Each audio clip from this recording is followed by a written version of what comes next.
இந்திய கல்வி வரலாற்றில் மிக அதிகமாக விமர்சிக்கப்படும் அதே சமயம் விவாதிக்கப்படும் ஒரு பெயர் தாமஸ் பாபிங்டன் மெக்காலே. பொதுவாக இந்தியர்களின் பாரம்பரிய கல்வியை அழித்தவர், குமாஸ்தாக்களை உருவாக்கும் கல்வியை தந்தவர், ஆங்கிலத்தை திணித்தவர் என்றெல்லாம் மெக்காலே மீது குற்றச்சாட்டுகள் முன்வைக்கப்படுவது வழக்கம். ஆனால் அந்த குற்றச்சாட்டுகளுக்கு பின்னால் இருக்கும் அரசியல் என்ன? மெக்காலேவின் வருகைக்கு முன்பு இங்கு இருந்த கல்விமுறை உண்மையில் அனைவருக்கும் பொதுவானதாக இருந்ததா போன்ற கேள்விகளை அறிவியல் பூர்வமாகவும் வரலாற்றுச் சான்றுகளுடனும் அணுகுகிறது முனைவர் ரா. சுப்பிரமணி அவர்கள் எழுதியுள்ள இந்த நூலின் சிறப்பம்சமாகும். மெக்காலே மீதான குற்றச்சாட்டுகளும் உண்மையும் என்ன என்பதை ஒவ்வொன்றாக பார்க்கலாம். மெக்காலே என்றாலே நினைவுக்கு வருவது இந்தியர்களை நிறத்தால் இந்தியராகவும் சிந்தனையால் ஆங்கிலேயராகவும் மாற்றுவதே என் நோக்கம் என்ற அவரது புகழ்பெற்ற மேற்கோளாகும்.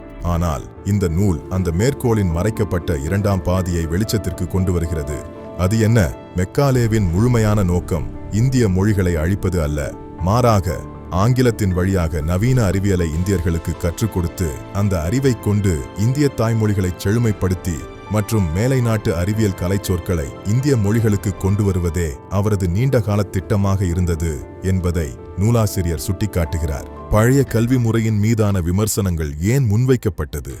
மெக்காலே ஏன் இந்திய பாரம்பரிய கல்வி முறையை எதிர்த்தார் என்பதை பற்றி எல்லாம் வலுவான காரணங்களை இந்த நூல் அலசுகிறது. அது என்ன என்பதை பார்க்கலாம்.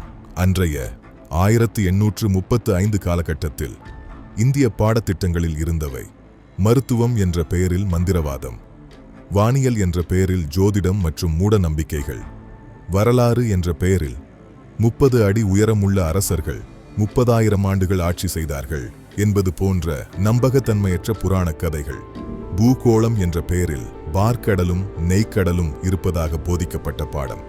இத்தகைய நவீன அறிவியலுக்கு பொருந்தாத மூட நம்பிக்கைகளை வளர்க்கும் கல்வி மட்டுமே இருந்தது. இதுவே ஐரோப்பாவில் ஏற்பட்ட தொழிற்புரட்சியின் விளைவாக உருவான நவீன அறிவியல், மருத்துவம் மற்றும் தொழில்நுட்ப கல்வியை இந்தியர்களுக்கு வழங்க வேண்டும் என்பதே மெக்காலேவின் பிடிவாதமாக இருந்தது. மேலும் இந்த நூலின் மிக முக்கியமான அம்சம் மெக்காலேவின் கல்வி முறையை ஒரு சமூக நீதி பார்வையில் அணுகுவதாகும்.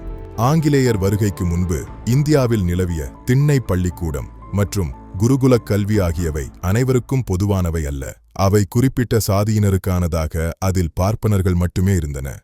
பெண்களுக்கும் ஒடுக்கப்பட்ட மற்றும் பிற்படுத்தப்பட்ட மக்களுக்கும் கல்வி உரிமை மறுக்கப்பட்டிருந்தது.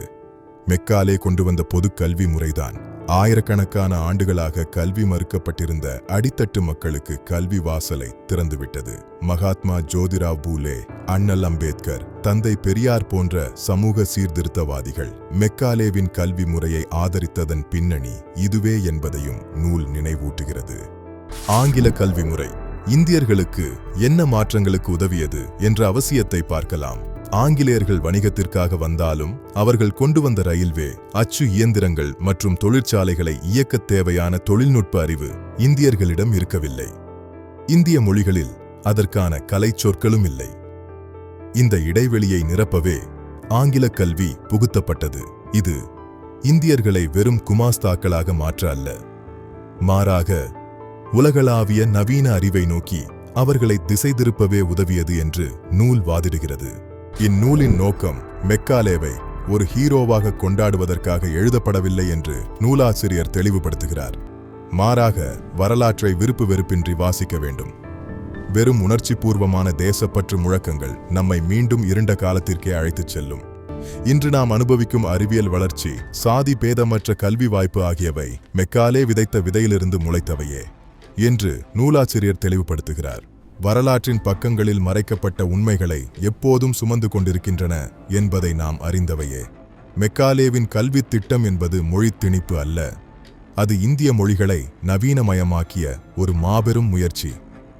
இருண்ட கால மூட நம்பிக்கைகளை தகர்த்து அறிவியல் ஒளிப்பாய்ச்சி சுய சிந்தனை கொண்ட சுயமரியாதை சமூகத்தை உருவாக்கவே இக்கல்வி நமக்கு பயன்பட்டது என்று நூலாசிரியர் தெளிவுபடுத்துகிறார். கல்வி வரலாறு, சமூக நீதி மற்றும் பகுத்தறிவு சிந்தனையில் ஆர்வமுள்ள அனைவரும் வாசிக்க வேண்டிய ஒரு முக்கியமான ஆவணம் இந்நூலாகும்.